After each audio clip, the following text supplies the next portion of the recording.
네, 미얀마 군경의 무차별 사격에 시위와 관련이 없는 어린 아이들까지 잇따라 희생되는 등 최근에 미얀마 사태가 갈수록 심각해지고 있습니다. 지금까지의 미얀마 사태 흐름과 또 우리 정부의 대응 과제 살펴보겠습니다. 조충재 대외경제정책연구원 세계지역연구센터 소장과 이야기 나눠봅니다. 안녕하세요. 네, 안녕하십니까. 네, 저희 프로그램도 이 임보라 앵커가 월드투데이 코너를 통해서 매일 이 미얀마 사태를 보도를 해드렸었는데요. 오늘 이 문제 한번 집중적으로 다뤄보겠습니다. 자, 소장님, 쿠데타를 규탄하는 시위대를 향한 이 미얀마 군경의 총격 그리고 폭력에 연일 안타까운 희생자들이 나오고 있습니다. 우선 지금까지의 그 사건 추이를 좀 준비한 화면을 보면서 미얀마 사태 개요를 한번 짚어주시죠. 네, 지금 참 안타까운 인명 피해가 계속 보도가 되고 있습니다. 좀 말씀하셨지만 10대는 물론 최근에 7세 아동까지 사망 소식이 막 전해지고 있는데요. 미얀마 시민단체에 따르면은 지금까지 사망자만 약 한 260명 이상 정도, 그리고 체포되거나 구금된 사람만 한 2,500명 이상입니다. 이분들은 정확하게 파악이 잘 안 되는 상황이죠. 이번 사태는 정확하게는 2월 1일 날 미얀마 군부가 일방적으로 미얀마를 1년간 비상상태를 선포를 하면서 시작이 됐습니다. 네. 바로 이제 대통령과 아웅산 수치 국가고문입니다. 국가고문을 바로 이제 가택연금을 하면서 이 발단이 되었고요. 이 군부는 이 헌법에 보장되어 있는 권리다, 이렇게 하고 합법적인 조치다 이렇게 했지만 미얀마 국민들은 그렇게 생각을 하고 있지 않는 거죠. 이거를 군부 쿠데타로 보고 바로 이제 저항 운동이 시작됐고요. 처음에는 촛불 시위 정도로 약간 평화롭게도 되고 산발적으로 되었습니다만 일주일이 지난 한 7일 정도 지나가면서 미얀마에서 전국적으로 10만 명 이상 시위가 나서고 하니까 이제 군부에서는 조금 더 강력한 진압이 시작이 되었고요. 그 가운데서 이제 인명 피해가 나오기 시작합니다. 그러면서 시위는 시위대로 확산되고 폭력 진압은 더욱더 강화되는 상황인데, 여기에다가 미얀마 군부는 이제 이 개인정보보호법을 나름대로 바로 이미 개정을 해버립니다. 그러면서 이 영장 없이 체포 구금 수색을 할 수 있도록 하면서 강제 구금을 많이 하고 수색을 막 강압적으로 하기 시작하죠. 여기에다가 이제 인터넷까지 통신망까지 차단을 시켜버리니까 오히려 미얀마 국민들이 미얀마 소식을 알릴 수 있는 상황이 안 되지 않습니까? 네. 더 많은 분들이 시위대에 참여하고 시위에 나왔어야 되고, 또 미얀마 군부는 더 강력 진압하는 이 지금 복합된 혼란 상황이 지금 계속 진행되고 있는 상황입니다. 네. 미얀마 군부가 탱크를 끌고 가는 영상이 찍혔던 2월 초까지만 해도 지금 이렇게 유혈 사태가 심각해질 거라고는 생각지 못했던 것 같은데요. 미얀마에서 유독 사망자와 부상자가 속출하는 쿠데타 또 유혈 사태가 자주 발생하고 있습니다. 이번 쿠데타의 배경이 뭘까요? 네, 이번 쿠데타는 결국 군부가 자신들이 갖고 있는 어떤 막강한 권력이 위협받고 있다, 잃어버릴 수도 있다, 이런 어떤 불안감에서 시작했다고 대체로 보고 있습니다. 미얀마가 2015년 선거를 통해서 첫 정부가 소위 이제 문민정부가 들어서게 됐죠. 그리고 2020년 지난 11월입니다. 두 번째 선거를 했는데 미얀마 군부에서 볼 때는 기대 이상으로 자기들의 지지 정당은 의석이 많이 줄어버렸고요. 네. 아웅산 수치 여사가 이끄는 정당 NLD라고 하는데 이 정당의 의석수가 62%까지 늘어납니다. 여기에서 일단 군부가 충격을 받았을 것이고요. 또 바로 연이어서 신년 인사를 할 때 아웅산 수치 여사가 이 헌법의 개정의 필요성을 강력하게 어필을 합니다. 이건 바로 군부에게 자기들의 그 직접적인 권한이 이양될 수도 있다, 뺏길 수도 있다라는 것을 느끼게 하는 건데요. 왜냐하면은 미얀마 헌법에 지금 만들어진 헌법에서는 국회의원의 25%를 군부가 지명을 하게 돼 있습니다. 그렇죠. 네. 거기다가 이런 헌법을 개정하게끔 하려면은 75% 이상의 동의를 얻게끔 해야 되는데, 구조적으로 미얀마 군부의 동의를 얻지 않으면은 헌법 개정을 못하게 딱 되어 있는 상황이죠. 네. 이 상황에서 지난 선거에서 말씀드렸듯이 미얀마 국민들이 아웅산 수치 고문에 대한 지지도가 높게 나오고 선거 결과에서도 의석을 많이 확보하니 미얀마 군부로서는 뭔가 좀 무리한 것을 동원해야 되는 유혹이 생길 수밖에 없었던 것이죠. 네. 자, 그동안의 역사를 살펴보면 미얀마 국민들은 1988년에 이른바 이 8888 항쟁, 또 2007년이었죠. 샤프론 항쟁, 이걸 거쳤고 지금 세 번째 군부 저항 운동이 네. 이어지고 있는 건데요. 그래서 미얀마 국민들 처지에서는 이 국제적인 어떤 그 지원과 공조 이게 얼마나 절실할까 그런 생각이 드는데요. 그런데 아직까지 유엔 안보리 제재가 이루어지지 않고 있는데 그 이유는 어디 있을까요? 네, 유엔 안보리는 미얀마 사태가 이제 발생하자마자 당초에 이제 군부를 강력하게 규탄하고 상당히 그 의미 있는 제재안을 발표하려고 했죠. 근데 이제 중국이나 러시아, 베트남 등이 이 미얀마 사태에 대해서는 내정의 문제다. 관여할 문제가 아니다. 그러면서 아예 안보리 소집 자체에 이제 참여를 하지를 않습니다. 네. 그러다 보니까 이 어떤 결의안이 나오는 것이 불가능하죠. 특히 유엔 안보리의 이 의사결정 체제 자체가 이게 만장일치제거든요. 그러다 보니까 이게 불가능했고 그렇지만 미얀마에서 계속 폭력 사태 시위가 나오고 사망자가 나오니까 이들 반대 국가들도 이제 한 발을 물러서서 그냥 유엔 차원에서의 그 규탄을 하는 빨리 평화적 시위가 회복되기를 바란다 정도 하는 성명 정도만 발표하게 되었죠. 어제 보니까 그 유엔 인권 이사회에서 결의안이 나왔는데도 나왔습니다. 여기에는 보면은 뭐 군부에 대한 규탄이 포함되어 있고 또 유엔의 독립적인 어떤 조사 활동을 할 테니 여기에 조사 활동을 보장하라. 뭐 이런 걸 통해서 나중에 어떤 조치를 하겠다는 뜻이겠죠. 뭐 근데 이 정도 나온 어떤 결의안을 가지고 군부의 이런 어떤 강압적인 진압을 저지하는 데는 지금 역부족 상황입니다. 네. 네. 세계적으로 봤을 때도 이 미얀마 사태를 바라보는 미국과 중국의 온도차가 좀 있는 것 같은데요. 미국의 경우 바이든 행정부의 경우에는 미얀마 사태를 즉각적으로 쿠데타라고 정확하게 규정을 했습니다.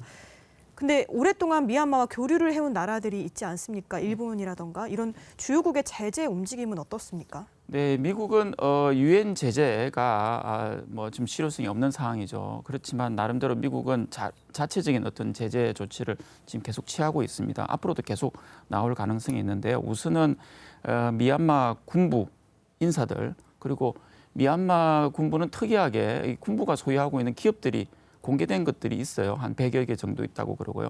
또 뭐 숨겨진 어떤 기업들까지 하면 200개 정도가 되어 있다는데 이것을 이제 계속 이제 미국 당국에서 찾아내서 이들 인사들, 이들 기업들의 그 미국에 있는 자산을 이제 동결을 했고요. 그 다음에 수출입 거래 자체를 중단을 시켰고, 그 다음에 인도적 물품이나 인도적 지원을 외에 그 개발 협력, ODA 협력 같은 것을 아예 지금 차단을 한 상태입니다.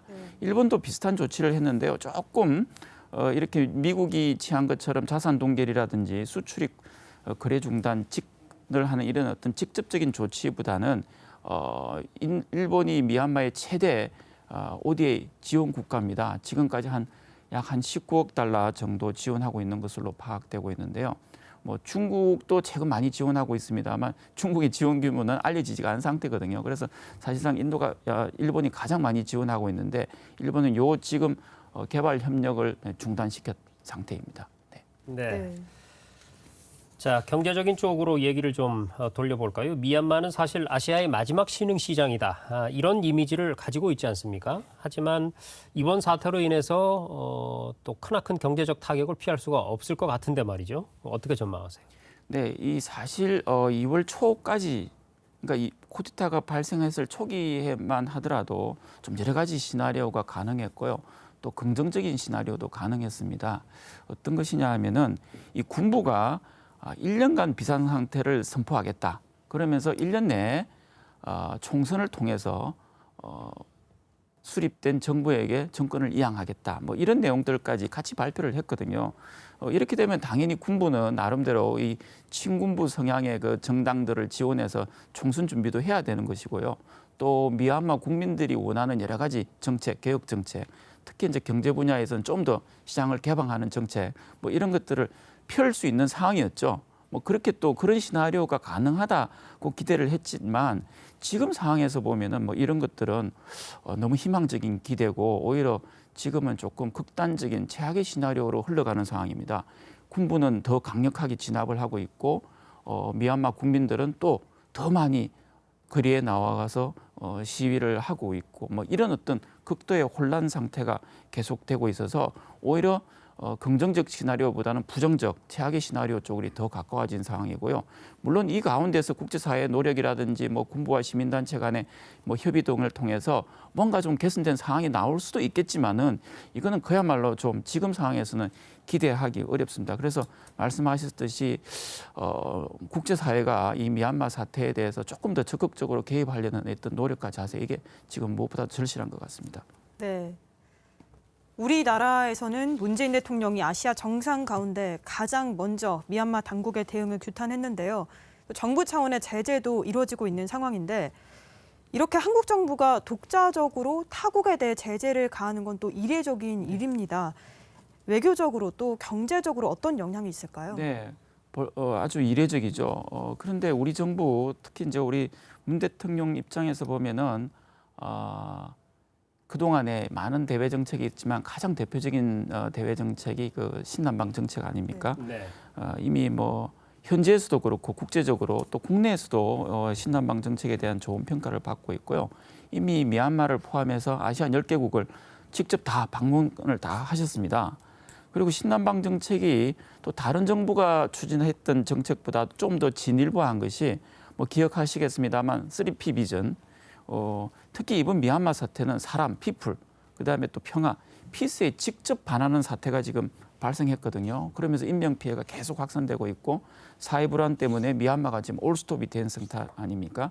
이런 상황에서 우리 대통령이 가장 이런 어떤 안타까운 현실, 또 현실이 빨리 개선돼야 되는 것에 대한 입장 표명을 하셨고요. 또 우리 정부도 상당히 구체적인 조치들을 내어놨습니다. 일단 국방이라든지 이 치안 분야의 신규 교류 또는 또 기존에 하고 있던 것을 대부분 중단을 했고요. 또 이 군용 물자 수출은 아예 불허를 했고 또 일부 물자 수출에 대해서도 이게 혹시 이 군부의 그 강경 진압에 사용될 것을 엄밀히 이제 점검을 해서 허가를 강화하겠다 이렇게도 했고 지금 저희들도 미얀마를 상대로 많은 개발 협력을 사업들을 진행하고 또 진행 준비가 되어 있는 것들이 있거든요. 이런 것들을 다 점검하고 스톱을 지금 시켜 놓았습니다. 또한 미얀마의 인들이 국내에 많이 거주하고 있는데 이분들이 지금 미얀마 사태 때문에 가지도 오지도 못하는 상태가 되어 있지 않습니까? 그래서 이분들이 불법화될 수가 있어요. 그래서 이런 분들에 대해서 체류 연장이라든지 특별 조치를 통해서는 어떤 인권적인 조치도 했고 우리 국회도 이 미얀마 사태에 대해서 이제 규탄 발의를 성명을 발표했는데 매우 잘 된 것이라 저는 생각합니다. 네. 사실 이번 미얀마 사태의 기사가 뜰 때 밑에 달린 댓글들을 보니까 많은 우리 국민들이요. 80년대 대한민국을 보는 것 같다. 그리고 5월 18일 광주가 떠오른다. 이런 의견들이 참 많았습니다. 그래서 우리 정부의 이런 어떤 선제적인 또는 국제사회에서 선도적인 대응이 더욱 더 관심이 가는 게 아닌가 생각이 들고요. 자, 한 가지 걱정은 이제 미얀마 현지에 진출해 있는 우리 기업들입니다. 사실 우리나라가 미얀마 교역이나 투자 그렇게 많은 편은 아니지만요. 이렇게 제재가 이루어지고 공적 원조가 끊기고 이렇게 되면 현지에 진출한 우리 기업들의 활동에도 막대한 지장이 있을 것 같은데요. 어떤 대응 전략이 필요할까요? 네, 지금 현 상황이 개선되지 않고 계속 간다고 그리고 오히려 더 악화된다 그러면은 사실상 현지에서의 정상적인 사업 활동, 기업 활동, 경제 협력은 불가능하다고 보셔야 됩니다. 지금 약 교면은 한 3,500명 정도 있는 걸로 파악되고 우리 기업도 한 300개 정도 기업이 있다고 하지만 지금 이런 상황에서는 뭐 정상적인 비즈니스 활동을 할 수가 없죠. 정부 측에서는 이미 조치를 취하고 있겠습니다만 이럴 때는 결국 교민 안전 그리고 우리 진출 기업들의 기업 보호, 자산 보호 이런 것들이 무엇보다도 중요한 것이죠. 그리고 또 앞서 말씀드렸듯이 지금 또 충분히 상황이 안 좋지만은 더 최악의 시나리오도 있을 수 있고요. 또 이런 상태가 얼마까지 지속이 될 것인가도 지금 상당히 불확실한 상황입니다. 그래서 이것이 장기화될 때 더욱더 폭력적인 어떤 강경 진압이 되고 미얀마가 더욱더 사회 혼란이 가중될 때 당연히 우리 피해가 생길 확률이 높아지겠죠. 이런 거에 대한 어떤 시나리오를 만들어서 대비할 것도 필요하고요. 또 미국이나 국제사회에서 뭐 유엔 차원도 있겠습니다만 다양한 제재 조치를 내놓고 제재에 동참하라는 요구를 저희들한테도 당연히 할 수 있겠죠. 뭐 이런 것들에 대해서 이슈별로 우리가 미리 대응책도 마련해 놓아야 될 것 같습니다. 또 하나는 그 상황이 혹시나 뭐 쉽게 지금 가정할 수는 없습니다만 급 반전돼서 또 급 진전으로 또 갈 수 있거든요. 그래서 모두에 말씀하셨듯이 미얀마가 새로 떠오른 아시아의 어떤 샛별입니다. 시장적 측면에서요. 그래서 이런 거에 대한 사전적 어떤 대응 시나리오 조치도 미리 좀 갖고 있어야 되지 않겠나 이렇게 생각을 합니다. 네. 우리 국민들도 미얀마 민주화 운동에 관심이 많고 또 미얀마 측에서도 한국 언론의 의지를 많이 하면서 연대의 뜻을 밝히고 있는데 앞으로 우리 정부의 과제라고 하면 어떤 게 있을까요? 네, 조금 전에 조금 말씀드렸듯이 결국은 우선 시급하고 제일 중요한 것이 우리의 교민 보호, 안전, 진출 기업의 보호, 자산 보호 등이 될 거고요. 사실 이런 것들을 계속 여러 다양한 시나리오를 갖고 이미 계획을 수립하고 있겠습니다만 정부의 역할이 조금 한계가 있을 수 있습니다. 이해하시겠습니다만 우리의 교민과 우리의 기업들이 현지에 있지 않습니까? 네. 그리고 지금은 어쨌든 미얀마 군부가 관할을 하고 있기 때문에 자칫 잘못하면은 역효과 보호가 안 될 수도 있는 그런 상황이 있기 때문에 오히려 정부로서는 여러 고민이 많겠지만 한계도 있을 수 있습니다. 이럴 때일수록 아까 말씀하셨듯이 국제사회의 역할이 대단히 중요한데 국제사회의 역할도 좀 제한적인 상황이 있고 오히려 요즘 이렇게 SNS라든지 인터넷이 많이 확산된 상황에서는 이 국제사회 특히 미얀마 국민들은 우리 국민들에게 기대하는 것이 상당히 큰 것 같습니다. 미얀마 국민들은 이번 사태만 잘 해결되면은 한국과 같이 민주화는 물론 경제를 고속 발전시킬 수 있다는 이런 어떤 희망을 갖고 있는 것 같습니다. 그래서 우리 국민들에게 지지와 관심을 계속 요청하고 있고 또 여기에 호응해서 우리는 뭐 광주라든지 곳곳 지자체 또는 시민단체, 종교단체들이 많은 성원과 관심을 보여주고 있지 않습니까?